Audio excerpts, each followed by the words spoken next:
Kasih karunia dan damai sejahtera dari Allah Bapa dan dari anaknya Yesus Kristus menyertai kamu sekalian. Amin. Shalom, selamat pagi bagi kita semua. Kiranya kita semua dalam keadaan sehat dan sukacita. Mari kita mendengarkan firman Tuhan yang menjadi renungan harian pada hari ini, Kamis 21 Mei 2026, sesuai dengan Almanak HKBP yang tertulis di 1 Yohanes 2 ayat 1. Anak-anakku, hal-hal ini kutuliskan kepada kamu, supaya kamu jangan berbuat dosa. Namun jika seorang berbuat dosa, kita mempunyai seorang pengantara pada Bapa, yaitu Yesus Kristus yang adil. Demikianlah pembacaan firman Tuhan. Saudara-saudari terkasih, firman Tuhan hari ini menyampaikan dua kebenaran kepada kita. Yang pertama, Tuhan menghendaki agar kita hidup tidak di dalam dosa. Yang kedua, Tuhan juga tahu kelemahan kita, bahwa kita bisa jatuh, dan karena itu Ia menyediakan jalan pemulihan melalui Yesus Kristus. Rasul Yohanes menulis supaya kamu jangan berbuat dosa. Ini adalah panggilan hidup orang percaya.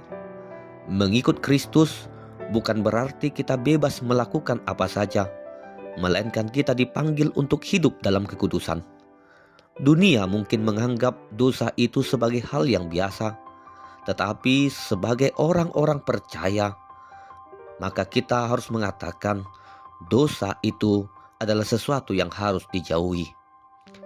Namun Yohanes tidak berhenti di situ. Ia melanjutkan, jika seorang berbuat dosa, ini menunjukkan realitas hidup kita. Kita masih bisa jatuh, masih bisa salah, masih bisa gagal, karena kita tidak sempurna. Dan Tuhan mengetahui hal itu. Tetapi kabar baiknya, kita tidak dibiarkan sendirian. Firman Tuhan berkata, kita mempunyai seorang pengantara pada Bapa, yaitu Yesus Kristus yang adil.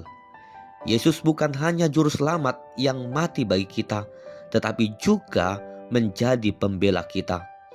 Ketika kita jatuh, Dia tidak menuduh kita, melainkan membela kita di hadapan Bapa. Ia menjadi pengantara yang membawa kita kembali kepada Allah. Akan tetapi, ini bukan menjadi alasan bagi kita untuk meremehkan dosa. Jangan berkata, tidak apa-apa, nanti juga Yesus mengampuni. Karena sikap seperti itu menunjukkan hati yang tidak menghargai kasih karunia. Tetapi perkataan Yesus menjadi pengantara bagi kita orang berdosa justru menjadi dorongan bagi kita untuk hidup benar, hidup kudus di hadapan Allah. Kita tidak hidup dalam rasa putus asa ketika jatuh, tetapi kita datang kembali kepada Tuhan karena ada kasih karunia.